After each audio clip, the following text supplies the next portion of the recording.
Breaker Broke 23. Today in this video, we're going to take a look at the Arylic B50 multi-input Bluetooth transmitter receiver and stereo amplifier.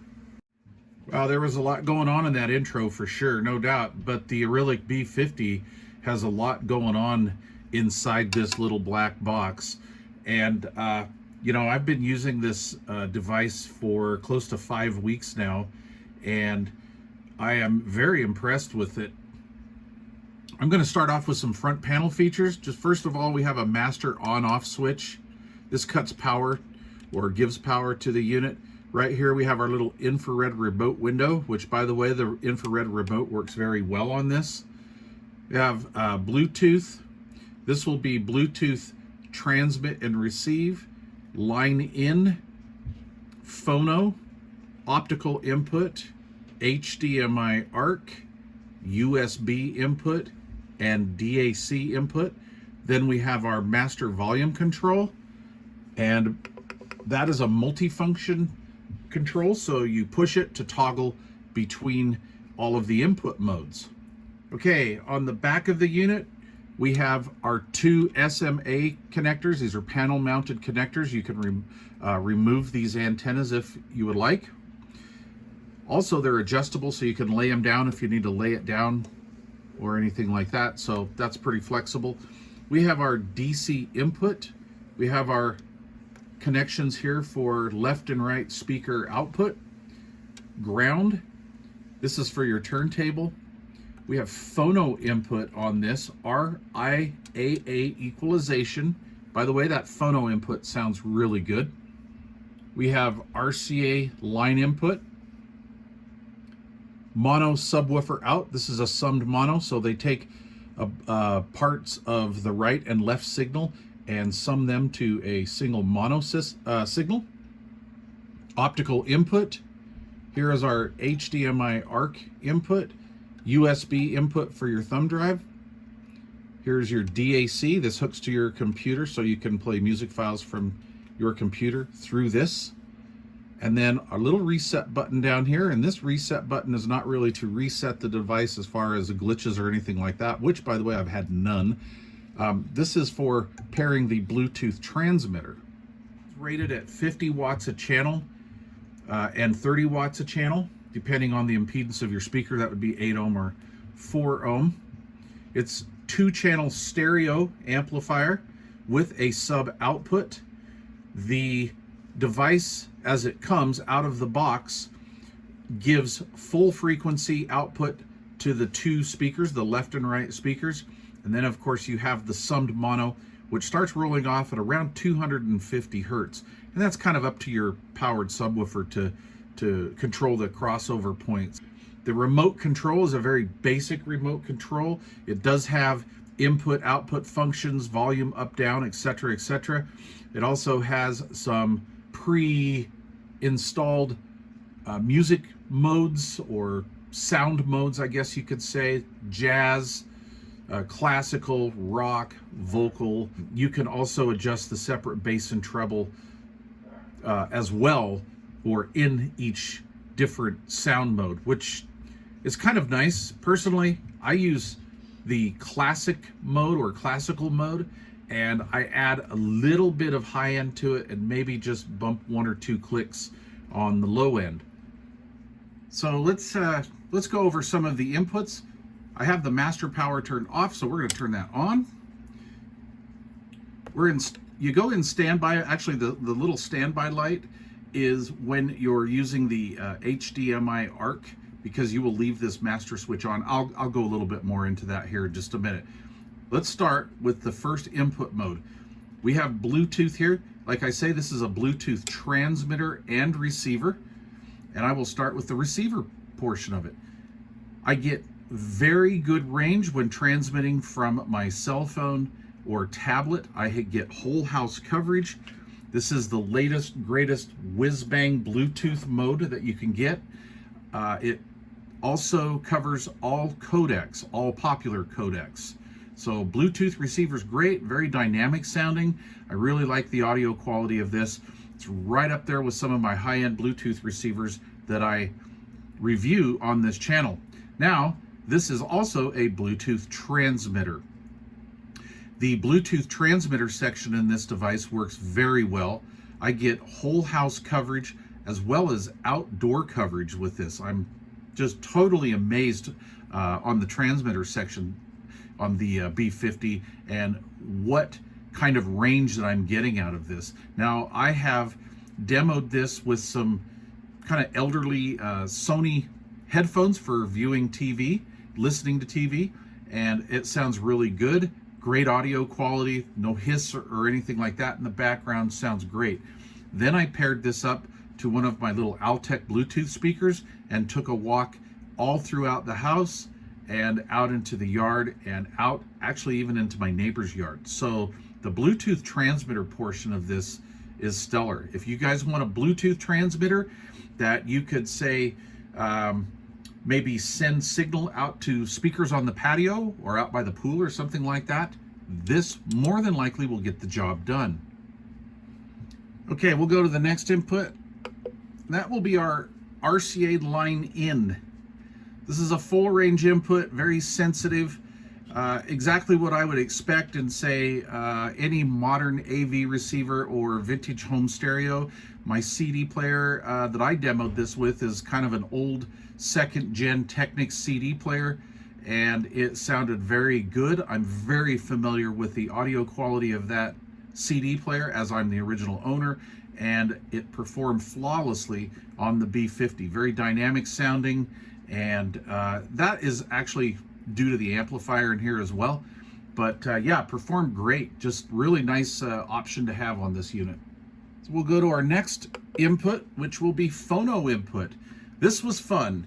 I had a lot of fun demoing the phono input. I haven't used my turntable in a while, so I got to catch up on some Steely Dan, some Supertramp, a little bit of jazz here and there.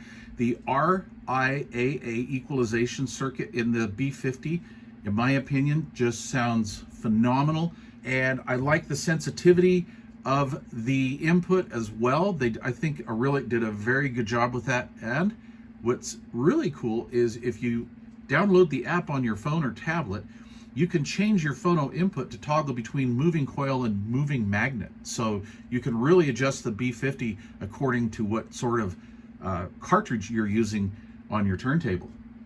Let's go over to optical. Optical input sounds like your average optical input. It worked as it should, flawless. It worked fine. I used it, I hooked it up to my iFi Audio Zen Bluetooth receiver, and I also hooked it up to my TV. Worked very well, flawless. You know, it's optical input, it should work. Next, we're going to go to HDMI ARC. Yes, I think the HDMI ARC feature in this is really what saved me from having to get rid of my Klipsch Fortes upstairs. My wife is getting tired of moving those big floor standing speakers around to dust, and I hooked this up to our slightly elderly LG 65-inch upstairs, and the ARC function in this works flawless. If you're not familiar with HDMI ARC, the ARC feature will let this play audio from my TV, and this is what I like.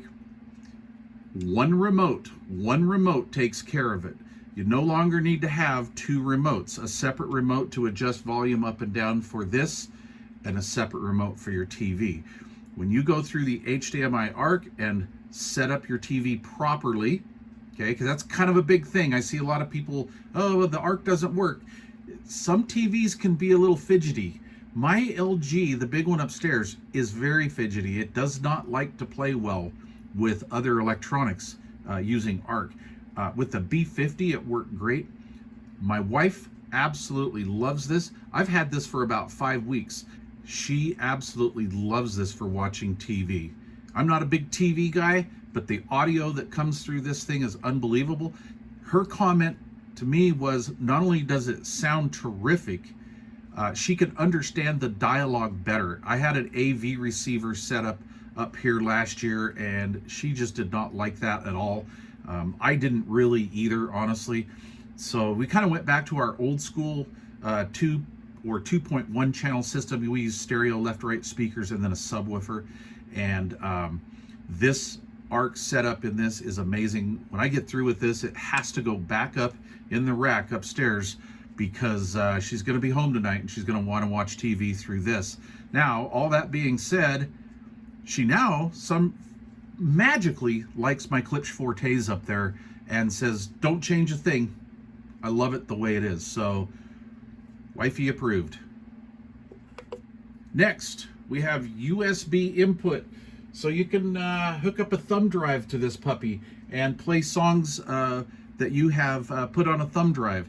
Now, I have a thumb drive that has a couple hundred songs on it, various different types of, or formats, I should say, and it works flawless. It works really well. You can actually skip tracks and all that, do all that kind of stuff with the little remote control that comes with this, and I'll show you that here at the end of the video.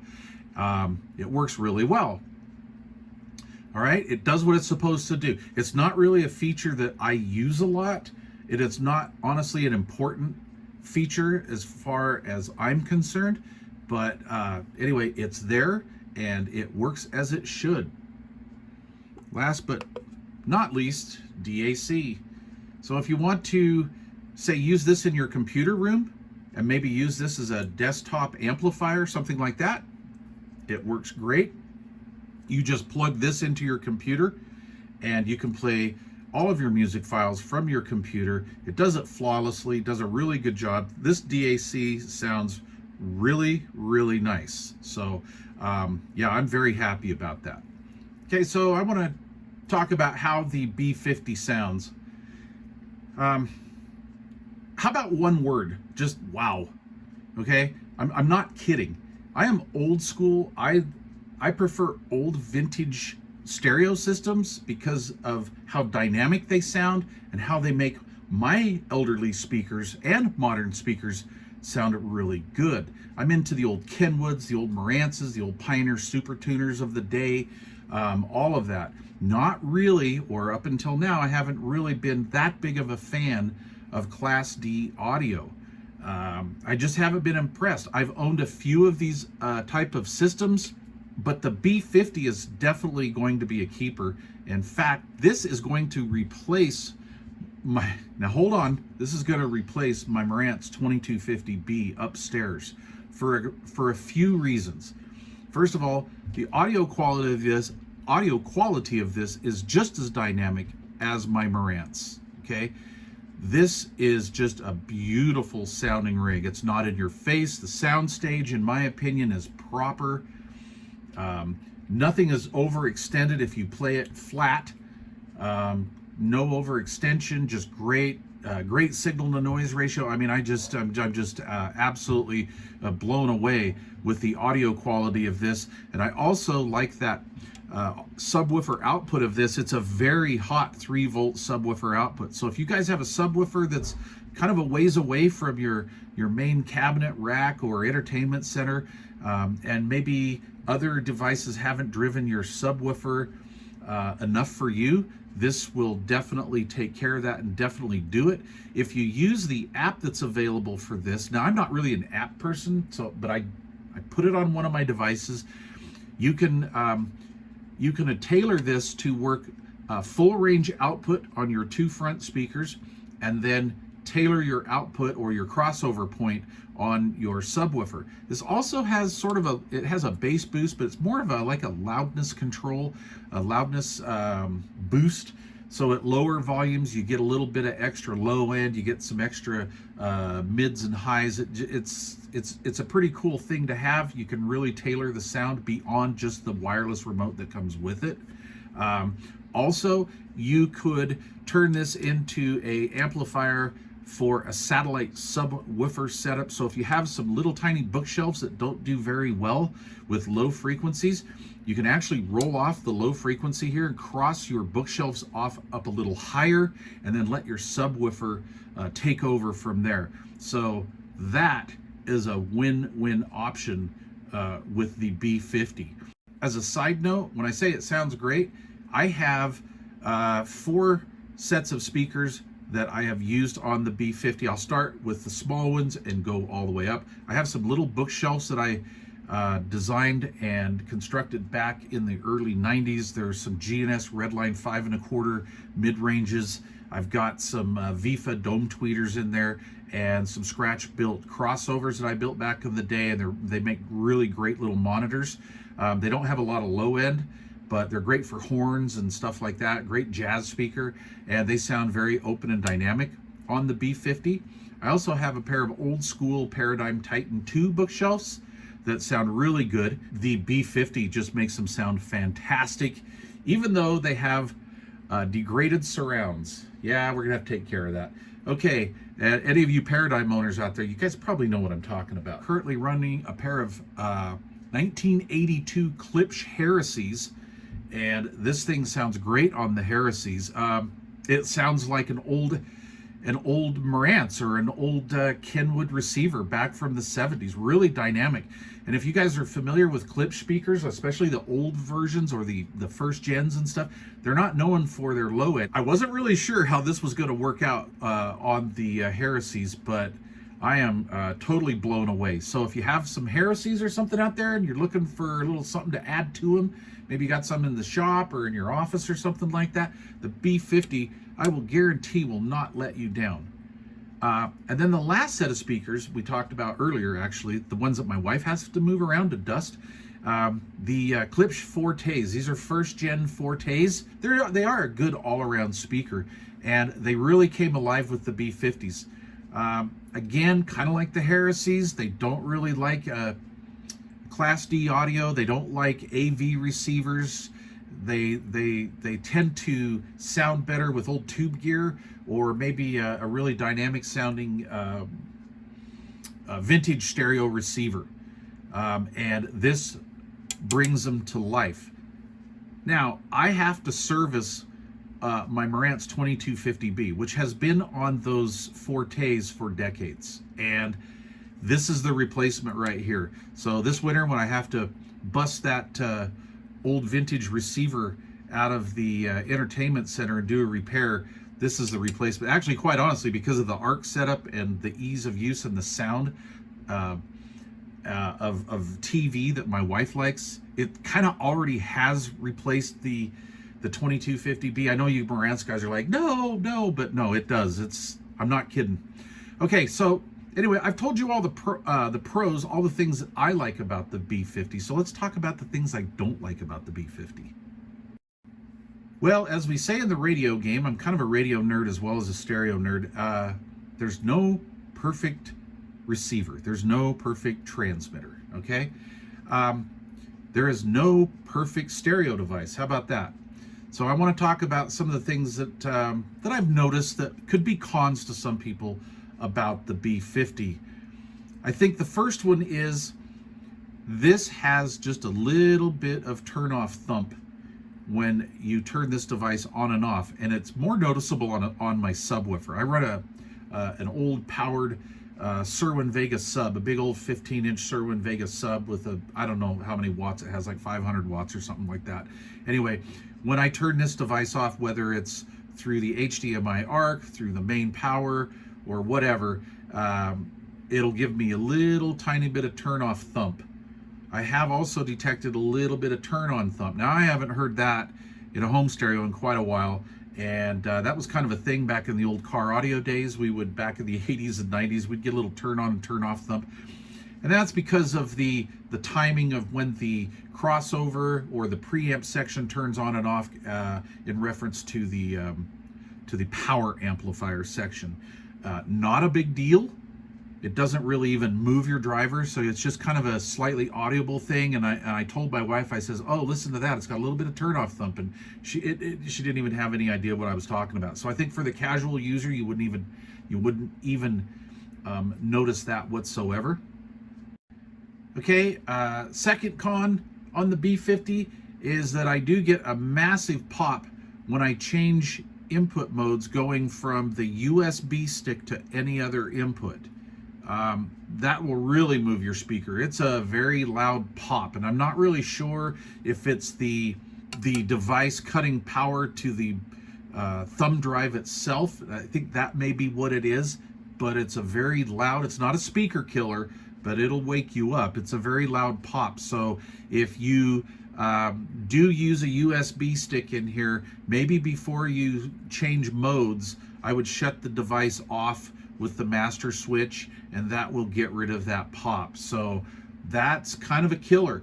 Now, on the other hand, I don't use that. So that's a function that's, you know, not used very much in this household. And that kind of thump, that doesn't really annoy me, especially when you compare it to all the pros. Okay, the last con and the biggest con of all, the worst thing about the B50, the thing that is just, in my, I mean, it just annoys me, all right? And that's the price of the B50. This thing's like under 150 bucks. Are you kidding me? Seriously, are you kidding me? Under 150 bucks. I mean, you know, prices fluctuate. Wow. There's no bragging rights at the water cooler. I'll guarantee you. You know, you're not going to go to the office and say, "Oh man, I just bought the coolest little micro desktop amplifier in the world, and it sounds great. It sounds yeah. How much you pay for it? 150 bucks." And you know, people are like, "No, that's got to be a, you know, that thing's got to be junk." Okay, it's a lot of bang for your buck, quite honestly. I'm being very sarcastic on this last con, sort of, but anyway, yeah, the B50 is just, gosh, for this type of system is the best one I've heard yet. And still, again, just as dynamic and just beautiful sounding. Okay, sorry about the length of this video. I hope you guys enjoy it. I hope you guys try one of these if you're looking for something to maybe throw on your computer table, or maybe put it in a system somewhere in your house. Don't put it on the patio. Anyway, please leave questions or comments down below. And thanks for watching. Oh, by the way, if you haven't yet subscribed to this channel, please consider doing so. Thank you very much. Cheers.